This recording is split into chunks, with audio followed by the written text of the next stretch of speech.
शुरू अल्लाह का नाम लेकर जो बड़ा मेहरबान निहायत रहम वाला है। ए नबी, हमने तुमको फ़तह दी और फ़तह भी खुली और वाज़े, ताकि अल्लाह तुम्हारी अगली और पिछली कोताहियाँ बख्श दे और तुम पर अपनी नेमत पूरी कर दे और तुमको सीधे रास्ते चलाता रहे, और ताकि अल्लाह तुम्हारी भरपूर मदद करे। वही तो है जिसने मोमिनों के दिलों पर तस्कीन नाजिल फरमाई ताकि उनके ईमान के साथ और ईमान बढ़े। और आसमान और ज़मीन के लश्कर सब अल्लाह ही के हैं, और अल्लाह जानने वाला है, हिकमत वाला है। ये इसलिए कि वो मोमिन मर्दों और मोमिन औरतों को बहिश्तों में जिनके नीचे नहरें बह रही हैं दाखिल करे, और वो उसमें हमेशा रहेंगे, और ताकि उनसे उनके गुनाहों को दूर कर दे। और ये अल्लाह के नज़दीक बड़ी कामयाबी है। और इसलिए कि मुनाफिक मर्दों और मुनाफिक औरतों और मुशरिक मर्दों और मुशरिक औरतों को जो अल्लाह के बारे में बुरे बुरे ख्याल रखते हैं अजाब दे, उन्हीं पर बुरे हादसे वाक़ हों, और अल्लाह उन पर गुस्से हुआ और उन पर लानत की और उनके लिए दोज़ख तैयार की, और वो बुरी जगह है। और आसमान और ज़मीन के लश्कर अल्लाह ही के हैं, और अल्लाह गालिब है, हिकमत वाला है। ए नबी, हमने तुमको अहवाल बताने वाला और खुशखबरी सुनाने वाला और ख़बरदार करने वाला बना कर भेजा है, ताकि मुसलमानों तुम लोग अल्लाह पर और उसके पैगंबर पर ईमान रखो और उसकी मदद करो और उसकी ताज़ीम करो और सुबह शाम उसकी तस्बीह करते रहो। ए नबी, जो लोग तुमसे बेत करते हैं वो दर हकीकत अल्लाह से बेत करते हैं। अल्लाह का हाथ उनके हाथों पर है।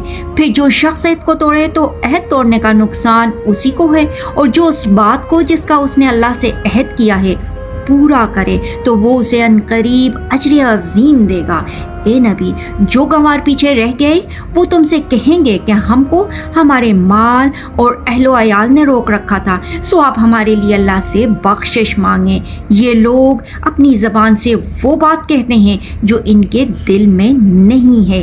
कह दो कि अगर अल्लाह तुम लोगों को नुकसान पहुंचाना चाहे या तुम्हें फ़ायदा पहुंचाने का इरादा फरमाए तो कौन है जो उसके सामने तुम्हारे लिए किसी बात का कुछ इख्तियार रखे? कोई नहीं, बल्कि जो कुछ तुम करते हो अल्लाह उससे वाकिफ़ है। बात यह है कि तुम लोग ये समझ बैठे थे कि पैगंबर और मोमिन अपने अहलो अयाल में कभी लौट कर आने ही के नहीं, और यही बात तुम्हारे दिलों को अच्छी मालूम हुई, और इसी वजह से तुमने बुरे बुरे ख्याल किए और आखिरकार तुम हलाकत में पड़ गई।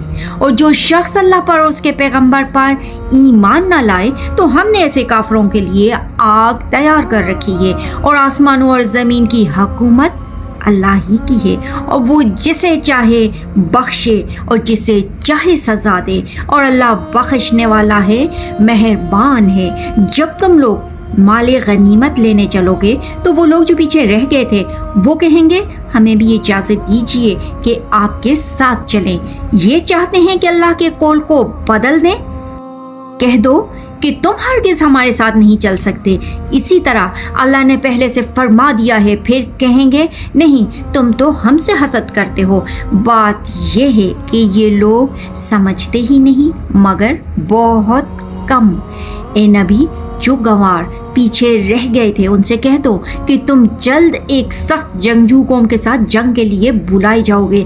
उनसे तुम या तो जंग करते रहोगे या वो हार मान लेंगे। अगर तुम हुक्म मानोगे तो अल्लाह तुमको अच्छा बदला देगा, और अगर मुंह फेर लोगे जैसे पहली दफ़ा फेरा था तो वो तुमको बड़ी तकलीफ़ की सज़ा देगा।